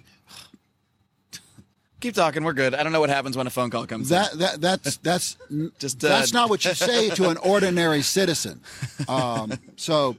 I don't think it's the first time it's happened. I don't think you say that to an ordinary citizen because they're going to write you off as a complete lunatic. You have to do it incrementally. So I would say taxation is theft to you. I would agree with that. But to a public person, I'm going to say, let's reduce taxation by 1% this year. Mm-hmm. And of course, if you do that enough times, after 100 years, it gets mighty close to zero. Oh, you do 1% a year for 100 years, you've got 100%. Absolutely. Went from 100 to zero. So gradualism is the key. So why'd you decide to run for Congress right now? Tell us a little bit about your race and your opponents. That's a great question. Now, in Georgia in 2016, we had a lawsuit which the Green Party and the Constitution Party filed against our Secretary of State, saying that the 50,000 signature requirement for president was unconstitutional. And the federal judge said, you're right, it is unconstitutional. The real number is 7,500. Now, where he came up with that number, I don't know, but I'm glad he did, because the number for me to get on the ballot is 20,188. Wow. So I have filed a lawsuit among the Georgia Party has filed it too, and then we have three other individual plaintiffs. And our claim is that president says that 7,500 is the maximum signature requirement. My 20,000 is therefore unconstitutional. It can't be more. It can't be so much more than the 7,500 statewide requirement. So I think we're going to win that lawsuit. It'll get reduced to 7,500 at least, maybe 1/14 of 7,500 because they're 14th congressional districts, and maybe totally wiped out because it's unconstitutional. The whole thing, the whole system is designed to keep me and others like me off the ballot. Sure, that's just another way that the powers that be, so to speak, try to sort of hamper third parties and hamper independent voices that try to get involved in this political process. So what's your plan of attack here in reaching your constituency, in getting your voice to people? Are you going door to door? Are you kissing babies, shaking hands? How are you doing this, Martin? I am going door to door. I do have that 20,000 signature requirement, and I am going door to door with some of my fellow colleagues. I overlap in Georgia with a great man named Damon Kennedy. He's running for the state house it's called the General Assembly. So we have overlapping districts. He has a signature requirement of about 1,800 and mine is 20,000. But we're going door to door together, and we're both getting a signature at the same time, mine and his. And so we've been doing that for the last 6 months. And boy, I can tell you that is hard work, very hard and very unpleasant. What are the biggest issues that really drive you? What makes you passionate about running for office, about really getting out there and sharing these ideas with people? What keeps you going? The federal government does two things, war and welfare. I'm opposed to both, but my main theme is war. I say to people to come to my table, I talk to them about the million Iraqis who've been killed since 2003. I talk to them about the 100,000 bombs that Obama dropped during his time. And I speculate, well, how many people were killed per bomb? 10 per person per bomb? That's 1 million people. It might be a low number, but you're being generous here. Yeah, so we have killed millions of people in the last 10, or I like to say since the 15 years since my opponent's been in office. And he said nothing about the millions dead. And so what I argue is that, can you imagine what it would be like if someone other than an American wrote our history 50 years from now? How are we going to be described? There's some really bad words that could be used to describe what we're doing today. And I oppose it, and I want my supporters to oppose it. And, the only thing we can do is oppose it, and then we won't be tagged with the murderer tag, which I think we may deserve. Do you find this message resonates with people? Obviously, you're very passionate about this. I am very passionate about it. It is a little difficult. I'm old enough, and I was from the Vietnam era, and I can remember vividly the anti-war movement is very, very strong. And I have to confess that I personally was not anti-war. I stood on the signs and watched my friends get their heads beaten with sticks and arrested. I didn't do that because I didn't have the courage of my convictions. But we had a real anti-war movement in the 70s, and I'd like to see that happen again. And I'm disappointed that it's not happening now. And one of the reasons I came to New Orleans is to try to figure out why. Why don't we understand that this is a serious problem, and why aren't we opposed to this mass murder that's going on all across the world? Sure. I mean, we were discussing a little bit before the interview that there does not seem to even be an anti-war movement anymore. It used to be, way back in the day, on the left was associated with being against war. That went away with Obama, for sure. It was a little bit there before Bush. And now, I hate to say it, I mean, I know if you talk to people one-on-one around here, everyone is anti-war, but it doesn't seem to be the overriding message. And to me, that is what brought me into libertarianism as well. It was Ron Paul discussing all the injustices overseas, like you're talking about, all the people killed, with the money that's taken out of my paycheck to see it used for such horrible things. So that's what makes me passionate as well. So how do we make that message more a part of the Libertarian Party? To me, it should be one of the top 3 things that are discussed all the time. Well, as I mentioned, one of the things I'm doing here is collecting emails for my email list. And what I'm hoping to do is to create like a monthly newsletter, probably not more because people don't like to be bothered too often, but tell them what has just happened in the last month in terms of death and destruction. One of the great horrors that's going on as we speak is the Yemeni civil war. And it's Saudi Arabia is basically attacking Yemen for reasons which are absolutely unclear to me. And America is totally supporting that. And France and Britain are totally supporting that. And they're just bombing and killing and starving children every day in Yemen. And we Americans care nothing about it. Nothing about it. It's incomprehensible to me. Well, Martin, I really appreciate speaking to you. Before I let you go here, why don't you tell everybody how they can find out more about your campaign, how they can help, how they can get involved, maybe even send you some money. Right. Now, listen, I can't accept more than $2,700.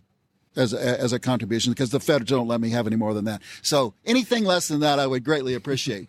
And you can do that on PayPal, and you can find my PayPal at cowanforcongress.com, cowanforcongress.com. I do have a Facebook page, Cowan for Congress, and I would love for you to share that, look at that, like it, so that I can have followers there. And I do have a Twitter at MLCowan, COWEN, and I do tweet a lot about the Yemeni war and all these other terrible war things. So I'd love for people to get in touch with me. Thanks. Well, Martin, it's been a pleasure. Again, we can never have enough anti-war voices and passionate voices, so I'm happy to have you here. I'm glad Best of luck to you. Thank you so much. Take care. All right, we are here at the Libertarian National Convention, and I am here with Zoltan Istvan, recently a gubernatorial candidate in California. Of course, thanks to our terrible system, that part of the campaign is over here. We don't get to vote on third parties in California anymore. We'll talk more about that maybe. But Zoltan, by the way, wonderful to meet you in person. It's been on the show before, and you're a big proponent. This is your main message here is that you're a big proponent of the concept of transhumanism. So for people that might not be familiar with that concept, why don't you start off just explaining what that is and why you're such an advocate of it? Sure. Well, transhumanism is a growing social movement of potentially now tens of millions of people around the world that want to use science and technology to radically modify the human being and also to modify the human experience. It can be anything from brain implants to exoskeleton suits that get disabled people out of wheelchairs to even simple things like driverless cars, but it's always radical technology applied. Yeah. So I was actually talking to Tom Woods a few minutes ago downstairs, and I was like, I got to go. I'm going to go interview Zoltan Istvan about transhumanism, and he didn't really know exactly what it was. So I tried to give him a very quick explanation, and I just basically said what you said about, ways we can modify our body with technology to, prolong life. And his response was, well, who's opposed to that? So that's my question. Who's opposed to that? Why do you need to be out there talking about this? Is there opposition to this concept out there? Well, to be honest with you, there's an enormous amount of opposition. I mean, imagine America is 75% religious. The main goal of transhumanism is really to potentially merge with machines and overcome death. Well, if 75% of people are religious and death is sort of the main idea of religion, you have this clash between those who might believe in an afterlife or want to get to that afterlife and meet their maker, and those like myself who want to overcome, death with science and technology. So even a lot of libertarians tend to be really skeptical of it. Mm-hmm. It's a very divisive kind of topic. So you gave a speech here a little bit earlier. What was the main crux of your speech that you gave here at the Libertarian National Convention? Well, the main crux of it is really just discussing my political campaigns and why transhumanism needs to be led with a libertarian mindset. Because right now I feel to some extent transhumanism is being hijacked by the left. And, you got to be careful when you think of these things. You have a growing social movement that one day might be comprised of billions of people. You don't want it to be a hard left movement. What do you mean by hijacked by the left? Well, a lot of the transhumanists are very young people, and they feel very strongly about socialism, very strongly about collectivism. And I'm trying to, someone a bit older, say transhumanism began as a sort of libertarian-minded philosophy, and it shouldn't be hijacked by the left. It should be something that, I guess defends personal freedoms, defends capitalism, looks towards innovation as something that is the right of everyone to try to do and not necessarily only for collective purposes. And I think a lot of the new younger people that are embracing transhumanism are really pushing it to the far left. And I worry about that because I remain, even though if I may be, one of the more visible people of transhumanism, I know that underneath it, there are hundreds and hundreds of thousands of people pushing it to the left. And so I want to steer it back to the middle. Right. And within any technology, there's always benefits, potential benefits, and potential dangers. With technology in the hands of individuals and private individuals interacting and helping each other, it can be a wonderful thing. Technology in the hands of the state and maybe in the mindset of a sort of socialist controlling centralized mindset could actually be very, very dangerous if, say, there's a point where, people on the left decide that transhumanism and merging with machines is so beneficial that everybody must do it, that everybody must get a certain implant. Is that a fear that you have at all? No, I think right now it's not the fear that everyone must do anything or that any kind of privacy issues are being violated. It's really this idea that,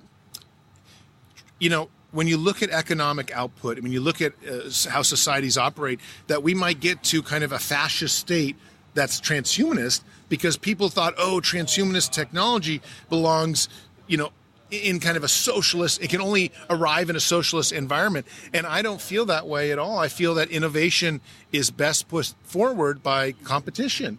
And it's not like I want, it needs to be a dog eat dog, but it needs to be something that isn't pushed heavily from the left. And right now I'm just worried that the movement, which started off as a libertarian kind of esque idea, is now being transformed to a socialist idea, and I don't think that'll be good for either the innovation side of things or the social side of the movement whatsoever.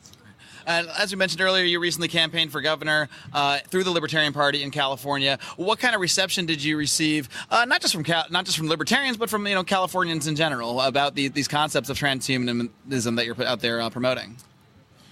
Well, I don't think the California Libertarian Party was that fond of my work.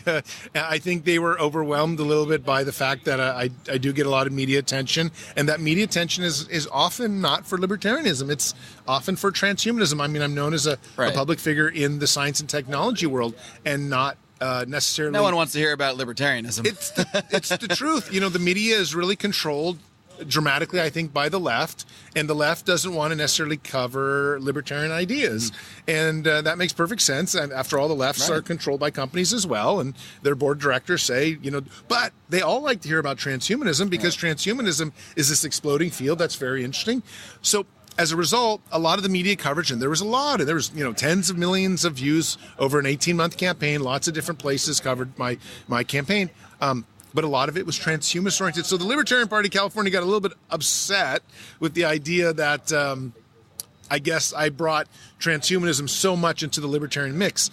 I think what they don't necessarily realize is that I don't control what the media writes. I don't control whether they say I'm a libertarian or whether they say I'm a transhumanist. They write their stories, and that's how it. And you're happy to get your story out there in whatever way you can. When you're running for office, there's no such thing as bad press, and that's how you're pushing forward. So are there some people that seem to think you're just using the Libertarian Party as like a vehicle to promote your message, or do you think they think you're not really there for libertarianism, you're there more for transhumanism? Is that kind of a conflict you hear at all? Yes. Well, I'll be honest with you. I'm here for mostly and primarily the field of life extension, which is I don't want to die. I want to use science and technology to overcome life. Now, if libertarianism is the best method, and I do believe it is, because I've been a libertarian way before I was a transhumanist, just so you understand that. I mean, I've been a libertarian since I've been in real estate, and because that's what made me a libertarian. If you're trying to do any kind of development, all the government wants to do is come down on you and make it so you can't make any money. And I became a libertarian through this idea that, wow, these people are trying to control my lives. But then through a lot of other different things that happened in my life, I really kind of discovered transhumanism and began to dedicate my life to it. So it's not like it was, somehow transhumanism was overcoming. But the most important thing has been overcoming death with science and technology. And I believe that libertarianism framework, that especially as an economic framework, as a social philosophy, is the best way for the world and myself to try to achieve that. So I don't see it at odds with one another, and I wish others didn't. But yes, plenty of people in the party are like, oh, Zoltan's using the party of this and that. Look, it's not about that. Whatever party I'm on, I'm going to have libertarian-esque ideas for my own reasons, and they were way before the transhumanist ideas. All right. I think it's important. There are so many people out there with so many interests in so many things. If there are people that are interested in transhumanism and they hear about it through you, and then they hear about libertarianism, I can only see how that's a positive thing. There are so many people promoting liberty in so many different ways through so many different aspects of the culture. There's no one right way. So if somebody's interested in transhumanism and hears about you, and then they say, "Oh, he's a libertarian too," what's that? What's the harm in that? Well, and what I try to tell people is transhumanism is growing dramatically faster than libertarianism, and transhumanism will be a far larger movement within 5 or 10 years than libertarianism, and that's just a fact because transhumanism is like environmentalism. It will be a billion-person movement at 5, 10, 15, 20 years in the future. I'm not sure if libertarianism will ever get that large. It's not growing fast. It's already been around for a long time. So I think libertarians should take note of that and say, well, maybe it's wise then to invite people like myself who are subscribed to both philosophies and try to incorporate them. But so far, the libertarians, I got to be honest, have been quite close-minded. And this goes back potentially to what we talked about early on, which was if you're religious, you may be against transhumanism naturally, whether you're a libertarian or not, because after all, you are talking about life, death, your creator or not, So transhumanism is such a core philosophy. It cuts into every single aspect of your lifestyle. And I think that's where some of the libertarians have gotten kind of upset with my own campaigning, that I did, try to combine the two together very, very substantially. Well, when a lot of people talk about transhumanism and this idea of a sort of improving our bodies, merging with machines in many ways, it sounds and feels like a very futuristic, far-off thing. But there are many of these technologies that exist right now. Can you give a few examples of things that are available today? Obviously, not everybody can afford them or access them, but many of these technologies do exist right now. So what's a few of them? Of course, and it's not only what exists now, it's what exists in 2 or 3 years. Already, the Chinese are working on augmenting intelligence at the embryonic stage of having babies. And America, we can't do this because we have moratoriums on that type of radical science. But can you imagine, we have 2 major universities in China right now trying to make brains smarter in the fetus. What that would mean when they're successful. It might mean an entire generation of Chinese babies is hardwired better, like 20-30% better than Americans. Talk about a national security issue. Okay, that's just something that's happening. 2 major companies in California, Brian Johnson's company Curl and Elon Musk's company, are dealing with neural prosthetics or brain implants. I mean, they've both put over $100 million into these companies working on brain implants so that you and I can have this conversation in 5 or 10 years with our brains. We don't need microphones. I can get rid of all this equipment. Yeah, we can just sit here and some other thing in my brain will record it maybe. And of course, they already have. The reason it's not that they have this technology available, let's say at Target or some Walmart, but they have examples of this technology already. That brain implant and brain wave technology has come a long way already. And so there are 500,000 people around the world with implants connected directly to their brains. That's transhumanism. And just the other day, I saw when I was speaking in Amsterdam or speaking in the Netherlands in Rotterdam, I saw a guy with a robotic arm tied to, the robotic arm was tied to implants in his head. He could do all sorts of things. He grabbed my iPhone with his robotic hand. It's amazing. So we are helping somebody that loses their arm in an accident and gives them a new one. In 5 years, that new arm will be better than what we have right now in ourselves, or maybe 7 years. But either way, I already seen what they have. I just felt it. I shook his hand. It's absolutely phenomenal.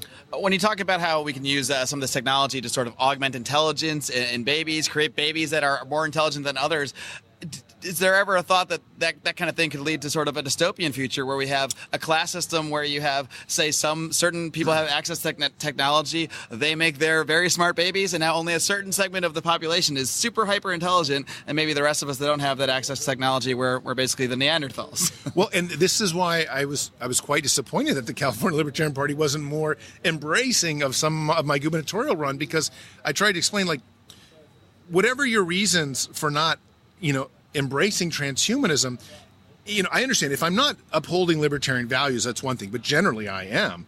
But you need to, because if you don't, all of a sudden society could divide very quickly and we can get to this utopia where we have different classes.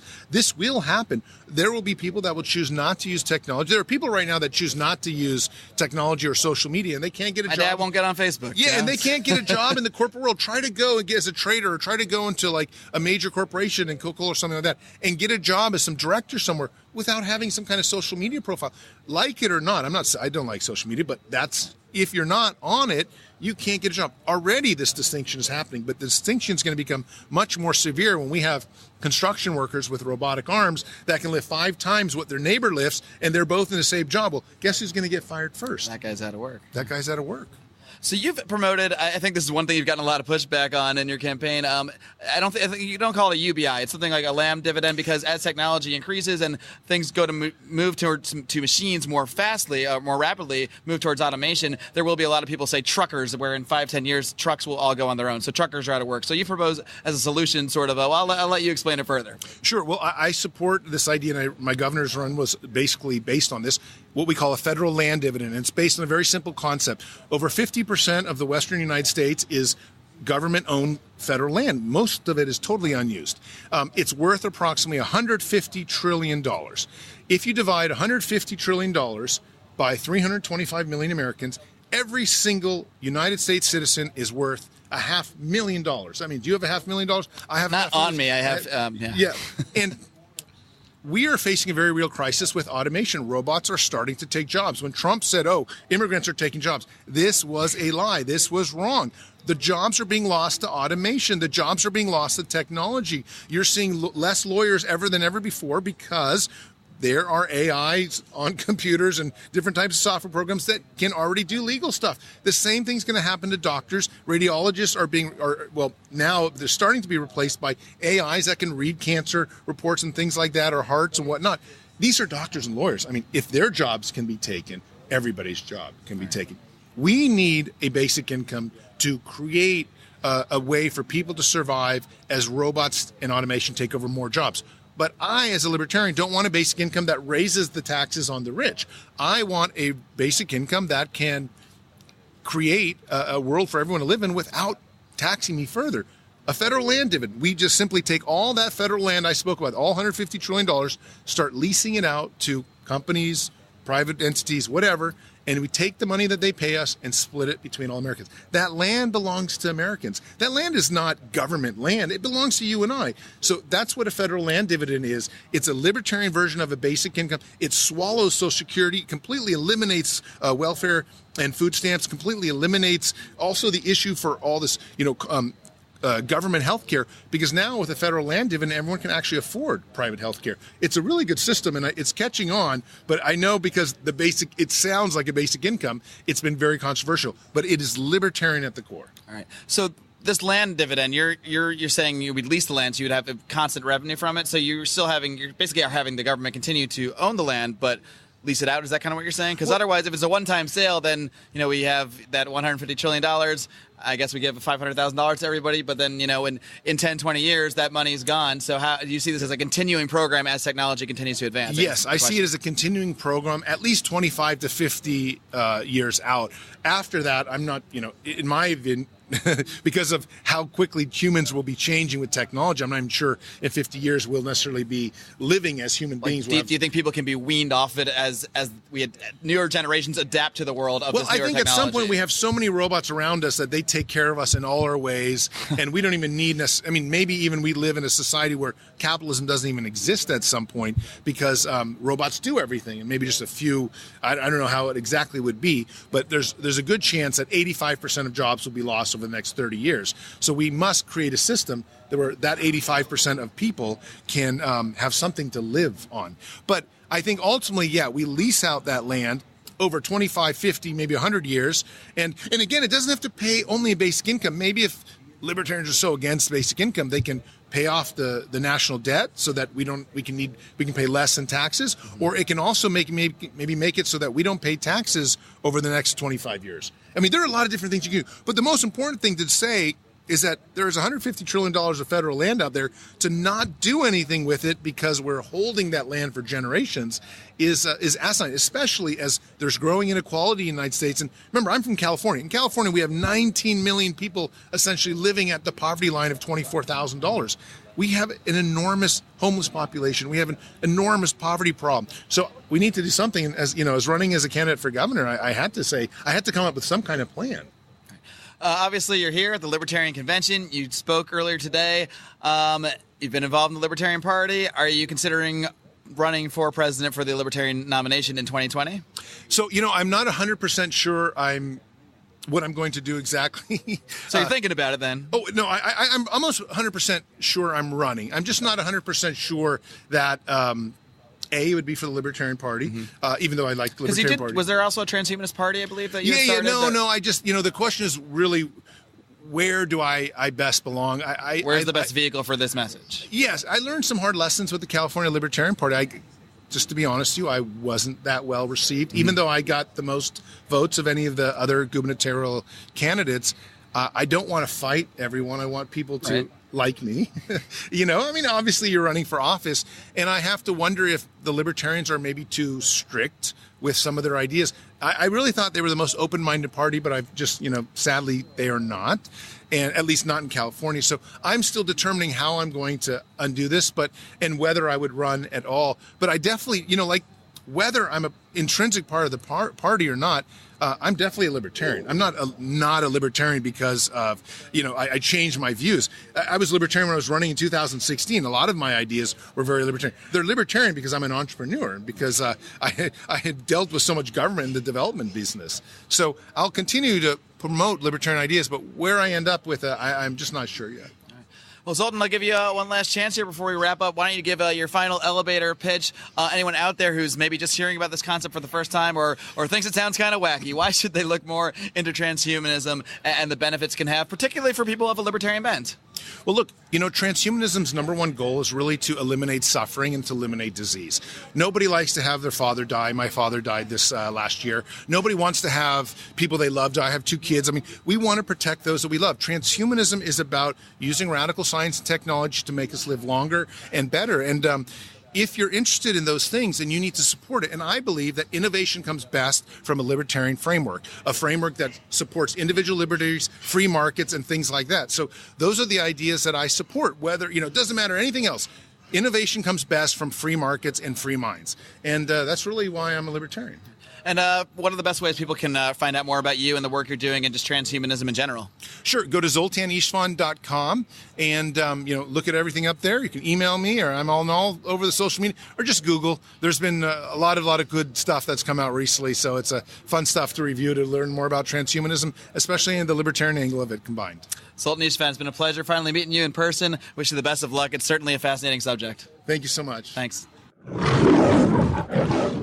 All right, folks, that is all she wrote. It only took 3 weeks to get you all of the amazing audio that I recorded at the Libertarian National Convention. Episode 355 and episode 356 also contain interviews that I did both at the Human Action Bash, which took place right prior to the convention, as well as a lot of interviews I did at the convention. So to get the full series, just click back in that podcast feed, check them all out. I did so many interviews, and I was really happy to not only meet people that I've interviewed in the past, like Mr. Zoltan Istvan, but also just to find out about so many campaigns and meet all of the passionate people that are running these campaigns. And, when I first started this podcast, I spoke about this on the Jason Stapleton program recently. I do recommend going and checking out last Monday's episode of the Jason Stapleton program, which actually resulted in Jason joining the Libertarian Party. So I was thrilled I was able to stick the old harpoon in him a little bit. But, when I first started the show, I really wanted to focus just on the philosophy and a lot of the work people were doing in sort of the non-political realm, the non-directly political realm anyway. Of course, it's all politics here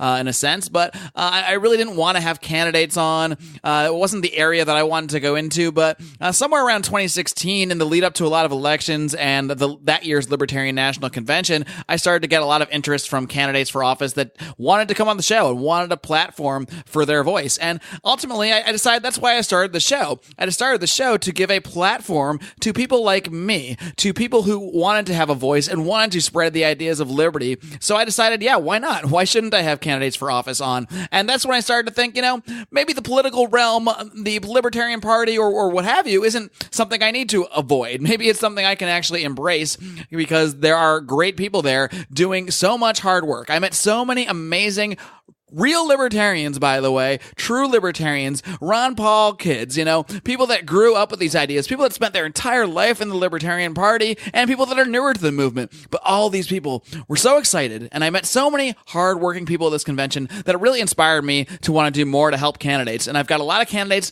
that I've come in contact with, a lot of people that have candidates they want us to interview, and there was just no way that we could do this with the current format of the show. And to do that along with all of the other stuff that we're doing here, as well as our bonus content on Patreon. We just can't fit it into the schedule in that sense. So what we have decided to do, however, is to create a new show. We're still working on a name, so if you want to give us some suggestions for what the show could be called, we're certainly willing to take them. You can drop some suggestions over at our Facebook group, the Lions of Liberty Forum. If you're not over there, be sure to join up. We have some great conversations in there. But if you want to give some suggestions for what the show should be called, we are open to them. Basically, we're planning to do very short 10 to 15 minute profiles of libertarian candidates across the country. All three of us, myself, Brian, and Odie, will host host some of these interviews, and it will be an entirely separate show. It'll still be in the same podcast feed, in the Lions of Liberty feed, although I don't know, maybe we will start a separate feed as well. I have to think about it a bit. But it will be probably once a week, and it may end in November when a lot of these elections occur,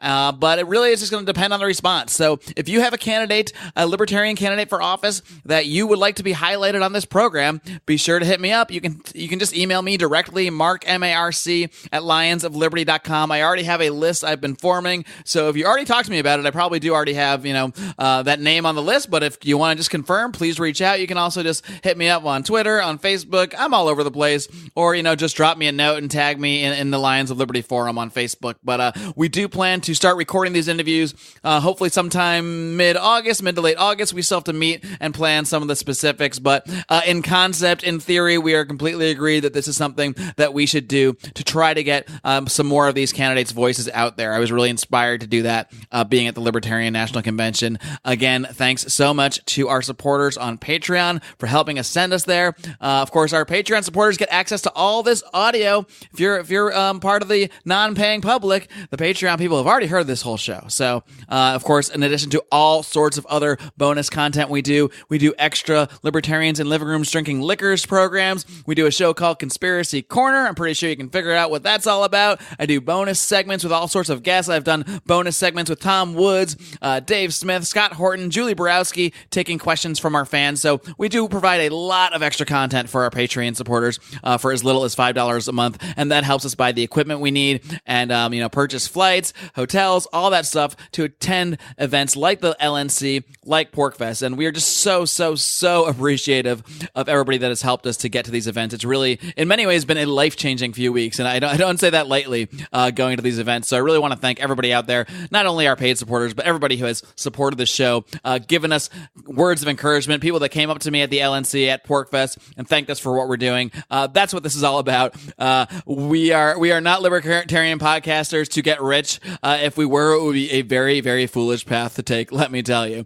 So I really want to thank everyone out there. And I think that's about all I got. I think it's been long enough. If you're still around right now, you are a true fan. So I really do appreciate you guys. Don't forget to tune in this coming Wednesday to Brian McWilliams and his weekly shot of comedy culture and liberty on Electric Liberty Land. He has been killing it lately. Had a great episode with our good friend Michael Baldwin last week. Be sure to check that out. And then John Odermatt, as always, just crushing it on Felony Friday with some amazing interviews. Until next time, folks, live long